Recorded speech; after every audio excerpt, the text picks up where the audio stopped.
horse with the speed of light, a cloud of dust, and a haughty Hi-Yo Silver, the Lone Ranger.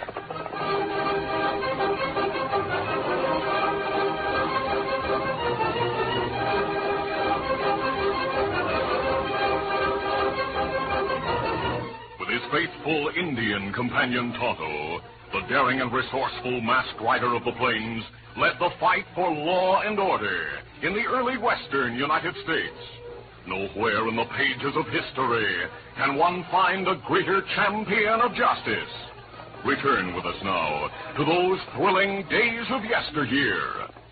From out of the past come the thundering hoofbeats of the great horse Silver. The Lone Ranger rides again. Come on, Silver.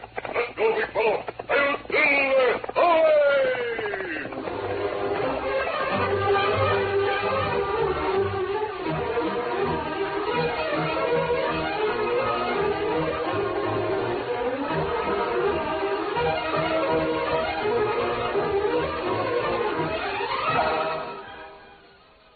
Hunter Harry is the boy of 5. He brings wild animals back alive. He can capture lions 'cause he knows he's got go power from Cheerios. Yes, he's got go power. There he goes. He's feeling his Cheerios. Cheerios. Cheerios.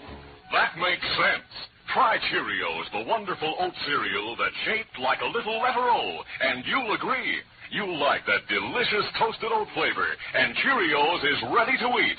Just pour out a big bowl full, add good fresh milk, dig in, and start getting your go power. Because a Cheerios breakfast is full of vitamins, proteins, and minerals, and those are the good things you need to help build red blood, healthy bodies, and strong muscles. So enjoy your breakfast every day with delicious Cheerios and milk, and get that good go power.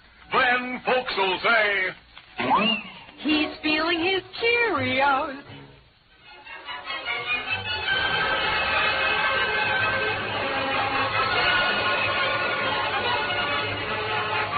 Sheriff Wyatt placed the outlaws Lee Shafter and Rox McGill in a cell in the rear room of the jail. As the sheriff and deputy walked into the adjoining room, both outlaws stood against the bars of the cell and watched. After a few seconds, Rox McGill spoke. Lee, I have an idea how we're going to get out of this place. Come over here in the corner so there'll be no chance of them hearing us. I want to tell you what the idea is.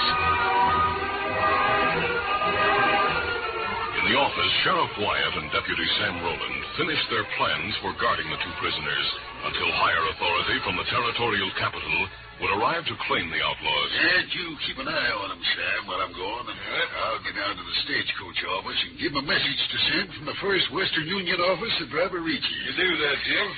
I'll be back in a little while, then.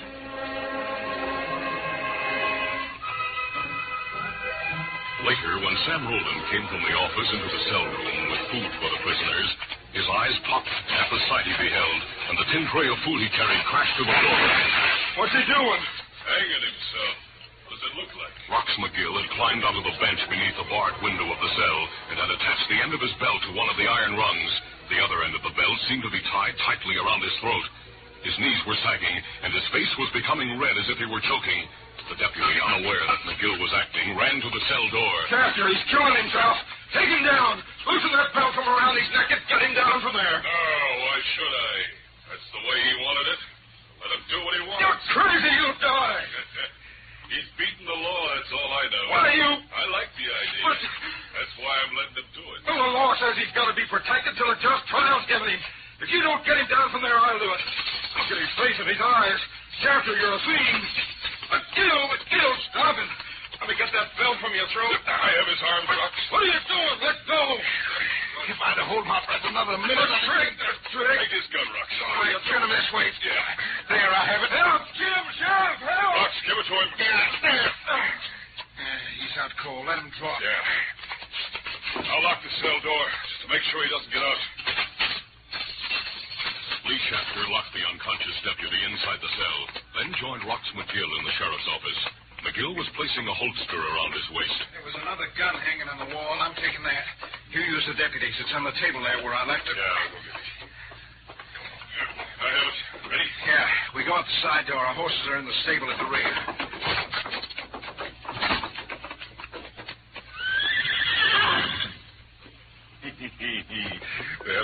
the saddles off them yet. Yeah. Easy. Come here. Come on.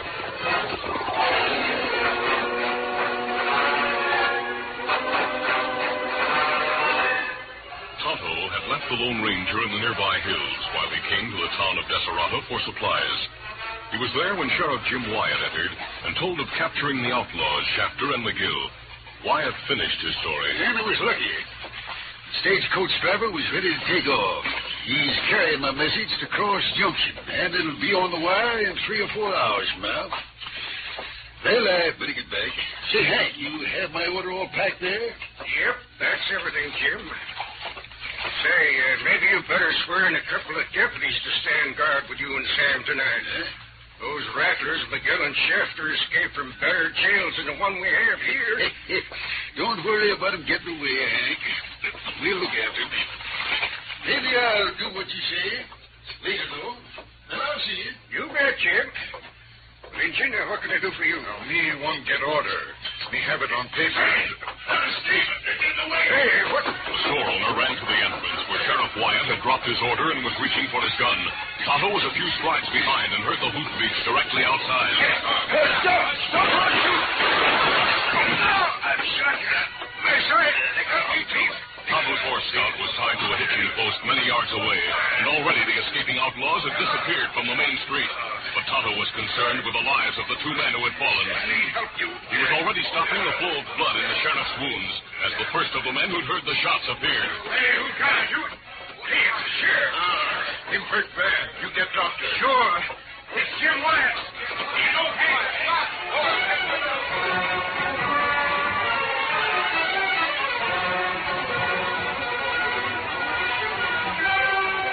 It was hours later, and night had fallen, when Tonto returned to the Lone Ranger's camp in the hills.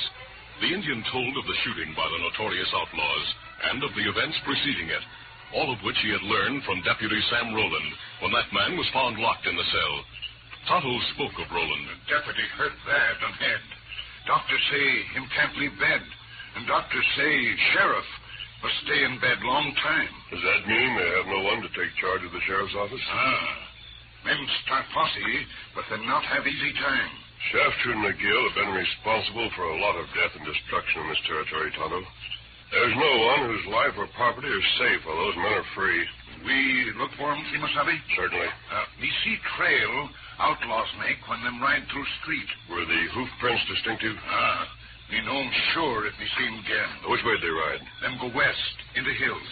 By morning, they may double back, or else they'll be far away. They know this country well. We know country well, Kimasabi. Yes, and when daybreak comes, we'll start combing it.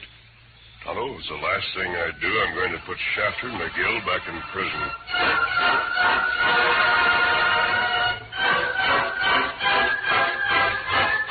It was dawn the next morning. In a shack far from every beaten trail and in wild country that few men knew, Prospector Andy Hogan and his wife Lyda were eating their meager breakfast. Hogan, elderly and weather-beaten, was his usual philosophic self. His wife listened with a feeling of resignation to his promises for the future. Lyda, I know how many times I've made you big promises in the past, but this time I'm sure I've struck it rich. Yeah, sure. And next year we'll take the $1 million and go out to San Francisco. No, Lyda, not San Francisco. Not right away, at least. First, we go and ride on one of them railroad trains. It tells about him in that Denver newspaper I got when I was in town last time. Such airs. Hear me out, will you please? Then we ride all the way east to the... Now, what's the matter with you? Why are you looking like that? There was someone at the window, a man. You're seeing things, honey lamb. But I'll go take a look. You see, I was right. There is somebody. Well, he knocks on the door, whoever he is. Just a minute. Well, now, hello there. I saw smoke coming from the chimney. I was riding uphill a bit. Come inside, huh? Yeah, sure. Are you alone? My wife's here. We are alone. Wife, huh? Who is it, Andy? Feller's lost, I reckon. Where are you going, mister? Just a minute. Hogan saw the man disappear into the underbrush. The man returned in a matter of seconds. This time there was another rough-looking man with him. I just went to get my pen. He was waiting up there in the brush. You have something to eat? Why, I reckon Lida can scare up something if it's eat you want. Come on in.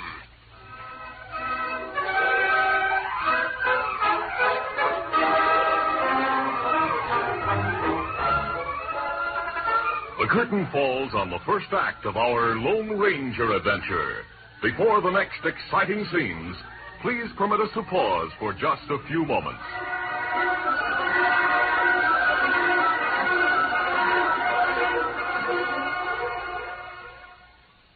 Pilot Pete can fly a jet. He's 12 years old and the fastest yet. He can loop the loop because he knows he's got go power from Cheerios. Yes, he's got go power. There he goes. He's feeling his Cheerios. Cheerios. Cheerios. That's a mighty good idea for you. Just make sure you eat a big bowl of Cheerios and milk every breakfast and you'll get go power too. Because a Cheerios breakfast is loaded with proteins, vitamins, and minerals. The very things that help build healthy bodies, strong bones, good red blood, and muscles. Why, they'd be the sort of breakfast you'd go for even if they didn't taste so good. And they do taste delicious. Cheerios are a real oat cereal, already cooked with that delicious toasted oat flavor. So that's for you. Swell-tasting Cheerios and milk for go power. Eat them every morning and you'll hear... He's feeling his Cheerios.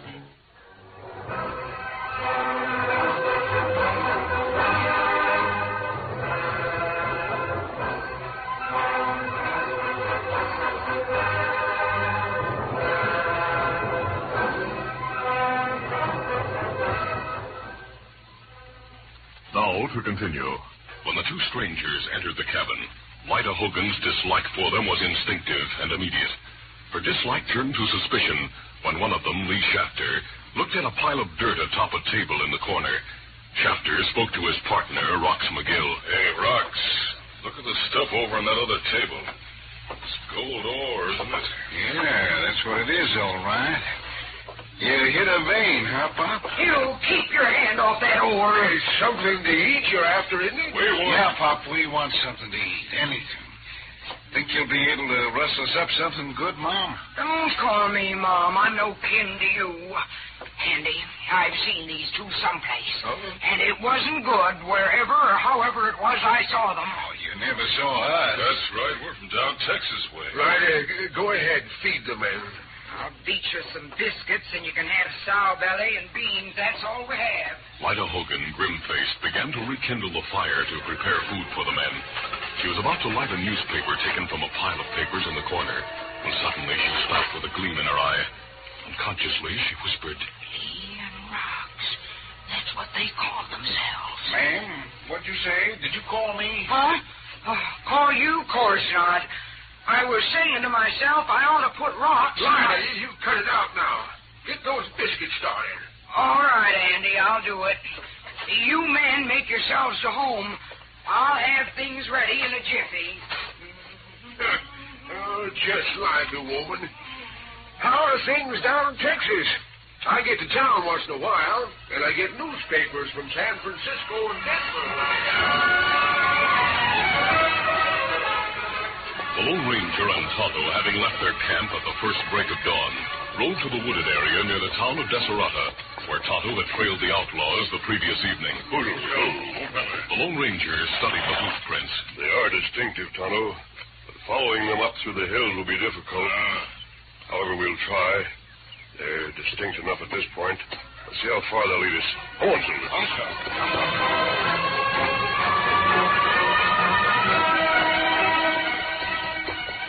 Don't go. Oh, feather. Oh. Kimasabi, look to west. Smoke and sky. I see it, Tonto. You think crooks build fire? Hardly. But if there's someone up there, it'll be well to find out. They may be able to help us. Come on, Silver. At that moment, the outlaws, Lee Shafter and Rox McGill, stood at the door of Prospector Andy Hogan's cabin, prepared to leave. That was a good meal, Mrs. Hogan. We sure appreciate it. Yeah, we sure do. Glad I had it to give you. We better go. We have our horses up above. Come on, partner. I'm coming. Well, so long. Bye now. Bye. Andy, get inside quick. Oh? Don't stand there gawking. They've gone through the underbrush. Get inside. There's not time to wait. Let go of my arm. What are you pulling at me like that for? What? Andy, those two were outlaws. Huh? Outlaw? What's wrong with you, Lyda? What are you talking about? I tell you, that's who they are. Lee Shafter and Rox McGill. Look at this paper over here, Andy. The one you bought a few months ago. The Denver paper. See? Look at those pictures. Let me look. They're doggone. They don't have whiskers in these pictures, but that's the two of them, sure enough. Sure it is. I knew I'd seen them. Then when I remembered where it was and who they were, I became nice to them. Why, they might have killed us if we let on it. Say, are you paying any attention to me? I'm reading this article here. Lyda, there's a lot of rewards out for them. More than $10,000 altogether. More than we... All right, Hogan. I don't think you're ever going to collect that reward. Come back. And you heard what we were saying. Yeah, we came back all right. I told you I was right about the old lady, Lee. She was wise to us. Let me see that paper. Don't shoot your gun. Here's your paper. And look at this, will you, Lee? Our picture's right on the front page of a Denver paper. I don't want to see it. What are we going to do with these two now? We can't let them go to Desperado and tell what we are. You don't have to be waving that gun around. Hogan, we left here before because I signaled Lee that's what we should do. He was wise that your wife knows who we are. I wanted to take that gold you have there because it's rich-looking stuff. So now we'll take that gold and we'll take you to the place where you got it. No posse of miners from Deserado's going to find us up here. Where's your mind, Hogan? Might be worth looking at. And it's certainly a good place to leave you, bound and gagged. You can't do that to us. You can't. Get back here, Hogan. All right, cut that out. Nobody will hear us. She's going to cut it out anyway. Lady, you stop that yelling. You keep your hands off her, you no good snake. Pull away from me. Pull away. All right, Mrs. Hogan. I'll take a hand here. Let me lead. Come on.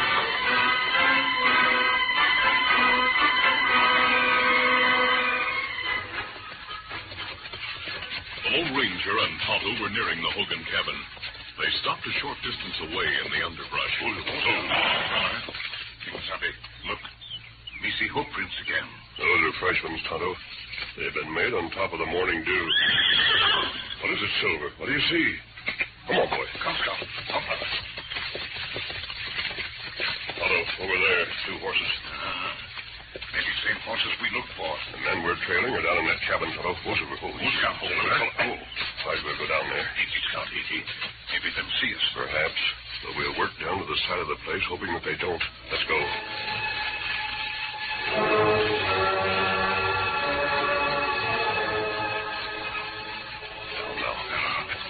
See it?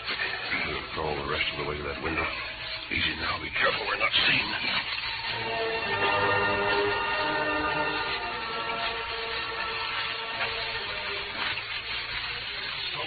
Listen, I hear voices.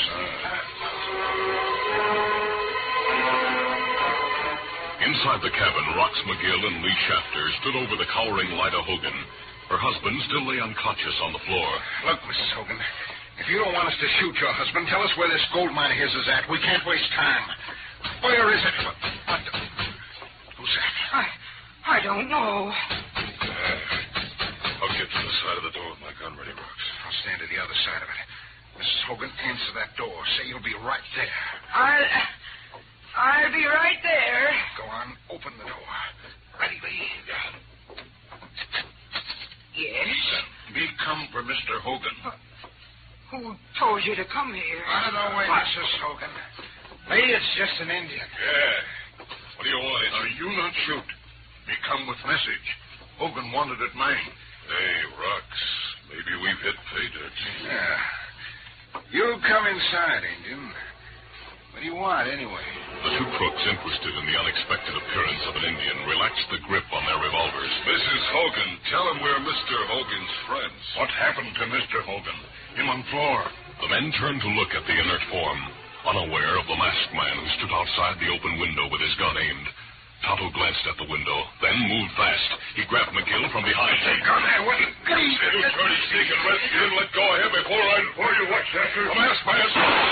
You're slow, Shafter. They are. Drop that gun, McGill, you got the same. This Indian's choking me to... Get away.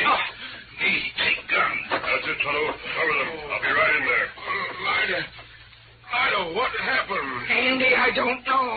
I don't know, but are you all right? I think so. Yes, I am. Help me up. Oh, look now. A masked man coming through the door. Well, a friend, Mr. Hogan. Rest assured of that. Otto, bandage Shafter's arm. Then tie his wrists and ankles. Do the same to Miguel. They do it. What's this all about? I'll tell you later. Right now, we'll prepare for a journey back to Desirada. I'll get the horses belonging to these crooks, and we'll go.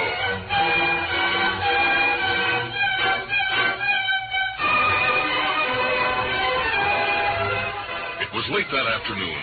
A United States Marshal and deputies had arrived in Desirada and learned of the escape of the men they had come to make prisoners. Now, as they themselves led a new posse ready to leave for the hills, they saw a procession of horses enter the main street.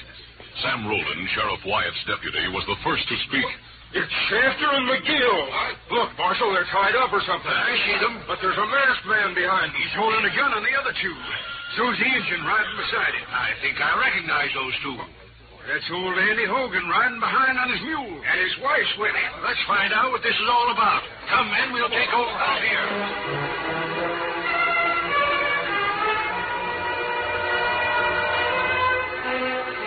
Within a short time, the two men were handcuffed and marched off to a waiting stagecoach.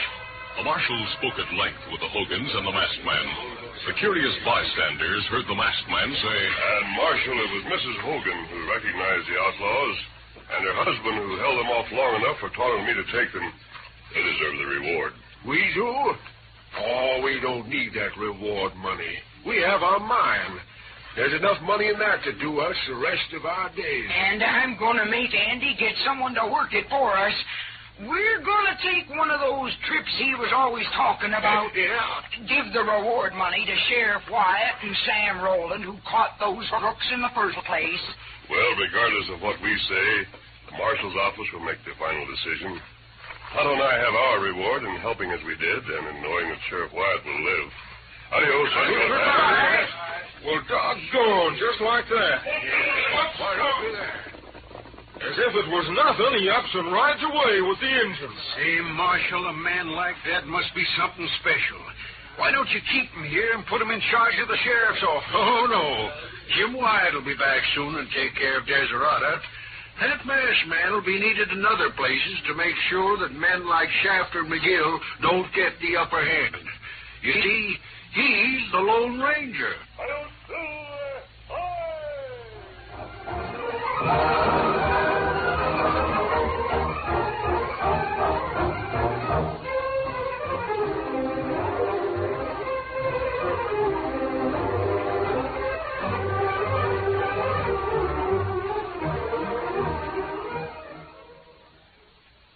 Cause champions are made, not born. Yes, sir. Get on your way. Get on your way. Get on your way with Wheaties. Getting ahead seems a lot easier knowing champions are made, not born. Take Eddie Matthews, home run king of the Milwaukee Braves. Let's talk about that early day when Ed was learning third base play. He practiced buzzing, how to hit, and chose the food that keeps champs fit. Wheaties and milk, his favorite. And now that Ed's a champ today, he still sparks up the Wheaties way. Yep, Eddie Matthews had his first bowl of Wheaties when he was only 7 years old. Been eating them ever since. Talk about a ball player's breakfast. There's a whole kernel of wheat in every Wheaties plate. Now watch Ed put that ball away. Hey, hey, hey! He's on his way, on his way. He's on his way, on his way. Get on your way with Wheaties. Cause champions are made, not born. Yes, sir. Get on your way. Get on your way. Get on your way with Wheaties. Breakfast of champions.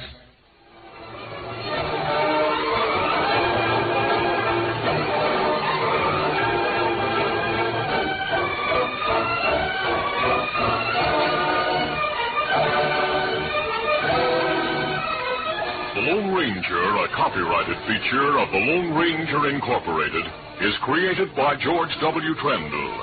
Produced by Trendle Campbell Muir Incorporated, directed by Charles D. Livingston, and edited by Fran Stryker. The part of the Lone Ranger is played by Brace Beamer. Your announcer, Fred Floyd.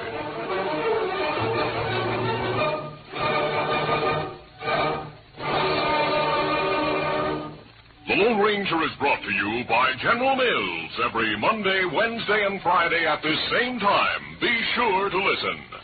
This recorded program has come to you from Detroit. This is ABC Radio Network. You've been listening to the OTR Gold Network. Find more classic radio at otrgold.com.